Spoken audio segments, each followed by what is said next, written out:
maknanya jawapan tu ada dalam ni. Maknanya tidak perlu mendengar dakwah-dakwah pihak pembangkang lah tentang fitnah-fitnah, tentang isu-isu yang mereka cipta.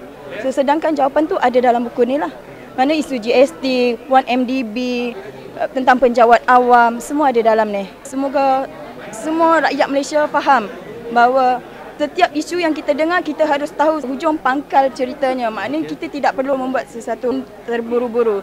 Sebab setiap apa yang berlaku, lambat atau cepat pasti akan ada kebenarannya lah. Buku ini dikeluarkan pada masa yang tepat dan mengandungi jawapan-jawapan yang selama ini menjadi persoalan kepada rakyat Malaysia dan juga menjawab segala persoalan yang berlega-lega dalam fikiran kita lah. Lebih baik kita dapatkan jawapan daripada buku ni daripada kita membaca ataupun melihat di media sosial saja. Saya harap buku ni bukan saja diberi kepada ahli UMNO tapi disebar luaslah kepada masyarakat di luar sana.